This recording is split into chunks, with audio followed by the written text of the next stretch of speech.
Friends ನಾವು ಕೆಮ್ಮಣ್ಣುಗುಂಡಿಗೆ ಹೋಗಿದ್ವಿ. ಅಲ್ಲಿ ಯಾರೂ ಇರಲಿಲ್ಲ, ನಾವೇ ಇದ್ವಿ. ಇಲ್ಲಿ ಜಿ ಪಾಯಿಂಟ್ ಅಂತ ಹೇಳಿ.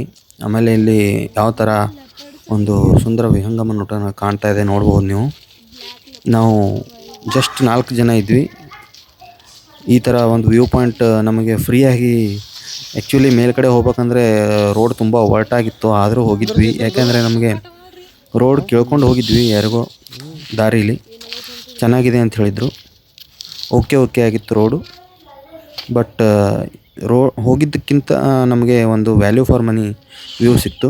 ಆಮೇಲೆ ಇಲ್ಲಿ ಕಾರನ್ನು ಸ್ವಲ್ಪ ಮೇಲ್ಗಡೆ ಹೋದ್ವಿ. ಅದರಲ್ಲಿ ಈ ಕೆಮ್ಮಣ್ಣುಗುಂಡಿ ಗಾರ್ಡನ್ ಇದೆ. ಇದರಲ್ಲಿ ನೋಡಿ ಫ್ರೆಂಡ್ಸ್, ಇದು ಯಾವ ರೀತಿ ಇದೆ. ಆ್ಯಕ್ಚುಲಿ ಯಾರೂ ಇರಲಿಲ್ಲ, ನಾವು 4 ಜನ ಮಾತ್ರ ಇದ್ವಿ.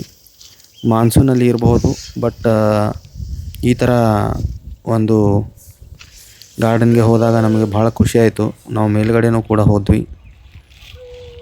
ನೋಡಿರಿ ಯಾವ ಥರ ವ್ಯೂ ಇದೆ ಕೆಮ್ಮಣ್ಣುಗುಂಡೀಲಿ. ಇದು ತುದಿಗೆ ಹೋದಾಗ ಅಂದರೆ ಫುಲ್ ನಮಗೆ ಮೇಲೆ ಹೋಗಿದ್ವಿ ಅನಿಸುತ್ತು. ಅಂದರೆ ಒಂದು ಟಾಪ್ ಗುಡ್ಡಕ್ಕೆ ನಾವು ಹೋಗಿದ್ವಿ ಅಂತ ಒಂದು ಫೀಲಿಂಗ್ ಬಂತು.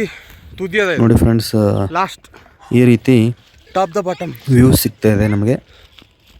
ನಾವೆಲ್ಲ ಫುಲ್ ಎಂಜಾಯ್ ಮಾಡಿದ್ವಿ ಇಲ್ಲಿ. ನನ್ನ ಮಗ ಅಂತೂ ಫುಲ್ ಆರಾಮಾಗಿ ಎಂಜಾಯ್ ಮಾಡ್ಕೋತಾ ಇದ್ರು. ನೋಡಿ ಫ್ರೆಂಡ್ಸ್, ಈ ರೀತಿ ಯಾವ ಥರ ಒಂದು ಗಾರ್ಡನ್ನು ಆಮೇಲೆ ಒಂದು ಇದು ಇತ್ತಂಥೇಳಿ ನೋಡ್ಬೋದು ನೀವು. ಆಮೇಲೆ ಇದು ಬೇರೆ ವ್ಯೂ ಪಾಯಿಂಟು. ನನ್ನ ಮಗಳು ಎಲ್ಲರೂ ಹಾಯಾಗಿ ಎಂಜಾಯ್ ಮಾಡಿದ್ವಿ ಈ ಒಂದು ಪ್ಲೇಸಲ್ಲಿ. ನೋಡಿರಿ ಯಾವ ಥರ ಇದೆ. ಇಲ್ಲೆಲ್ಲ ಸೆಲ್ಫಿನೂ ತಕ್ಕೊಂಡ್ವಿ ಫ್ರೆಂಡ್ಸ್.